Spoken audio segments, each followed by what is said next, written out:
صفحہ نمبر 165۔ خوش اخلاقی کی فضیلت و اہمیت۔ اردو ترجمہ اور تشریحات کے ساتھ احادیث نبوی کا ایک جدید اور جامع انتخاب، معارف الحدیث، تالیف مولانا محمد منظور نعمانی رحمۃ اللہ، جلد دوم، صفحہ نمبر 165۔ خوش اخلاقی کی فضیلت اور اہمیت۔ نحمده ونصلی علی رسوله الکریم، بسم اللہ الرحمن الرحیم۔ قال النبی صلی اللہ علیہ وسلم، حضرت عبداللہ بن عمر رضی اللہ سے روایت ہے کہ رسول اللہ صلی اللہ علیہ وسلم نے ارشاد فرمایا، تم میں سب سے اچھے وہ لوگ ہیں جن کے اخلاق اچھے ہیں۔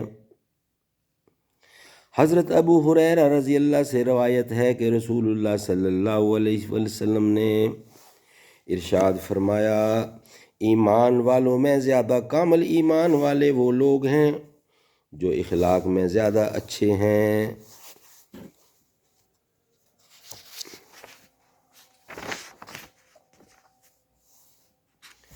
مطلب یہ کہ ایمان اور اخلاق میں ایسی نسبت ہے کہ جس کا ایمان کامل ہوگا اس کے اخلاق لازماً بہت اچھے ہوں گے، اور اعلیٰ اور الحاظہ جس کے اخلاق بہت اچھے ہوں گے اس کا ایمان بھی بہت کامل ہوگا۔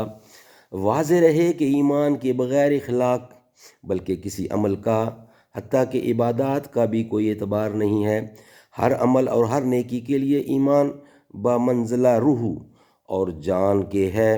اس لیے اگر کسی شخصیت میں اللہ اور اس کے رسول پر ایمان کے بغیر اخلاق نظر آئے تو وہ حقیقی اخلاق نہیں ہے بلکہ اخلاق کی صورت ہے، اس لیے اللہ کے یہاں اس کی کوئی قیمت نہیں۔ صدق اللہ العلی العظیم و صدق رسولہ النبی الکریم۔